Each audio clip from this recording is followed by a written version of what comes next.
half calf, extra shot, venti, 2-pump, non-fat, hold the whip caramel macchiato.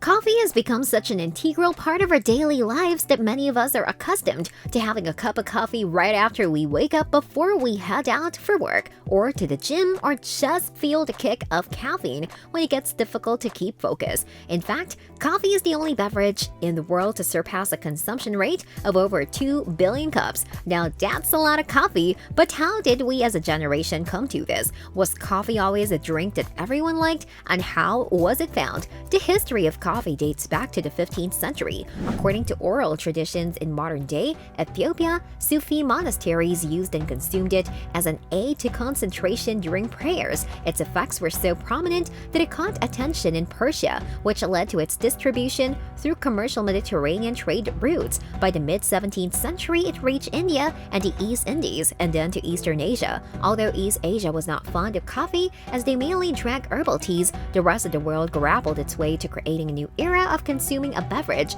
that made its way to our kitchen tables in this generation. So why did the world love coffee this much? What are the reasons? In today's day and age, whether you're cradling a travel mug on your way to work or dashing out after spin class to refuel with a skinny latte, it's hard to imagine a day without coffee. The caffeine perks you up, and there's something incredibly soothing about sipping a steaming cup of joe. But is drinking coffee good for you? Well, here's some good news. After a lot of case studies and experiments by Nobel scientists, it is found that this magical beverage has a chock full of substances like antioxidants that may help guard against conditions like Alzheimer's disease and heart disease, and other active substances that may reduce internal inflammation and protect against disease. Other recent studies also found that coffee drinkers are less likely to die from some of the leading causes of death, meaning you live longer. Coffee also helps your body process a glucose or sugar better, making people who drink more coffee less likely to get type 2 diabetes.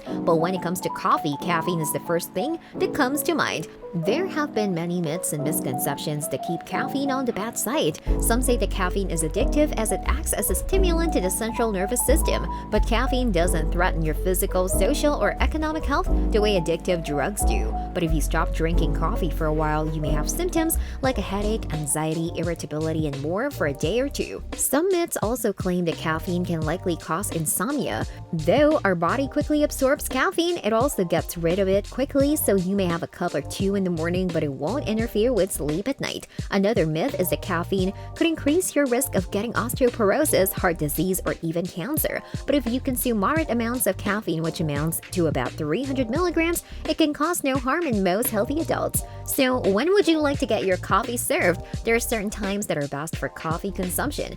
This is all down to a hormone our body produces called cortisol. It is the hormone we produce when we're stressed or feeling anxious. Our bodies need it as it lets you know when to stop something that is causing strain or excess stress. However, there are certain times of the day when cortisol levels peak for the average person: 8 a.m. to 9 a.m., 12 p.m. to 1 p.m., and 5:30 p.m. to 6:30 p.m. Caffeine can trigger small amounts of cortisol, so it is best to avoid drinking it at these peak times. Now, how do you find out if your coffee beans are in good condition? Well, there is only one way to find out if yours is fresh. Check if the coffee lacks flavor and has no aroma. Then they are most likely stale. So make sure to always buy freshly roasted coffee to get a flavorful experience. It is also incredibly important to store your coffee correctly, as this can make it go stale pretty quickly. For storing your beans or grounds, remember to keep them away from direct sunlight. Store them in an airtight container and keep them in a cool, dry area. Cheers to a beverage that changed the way the world works.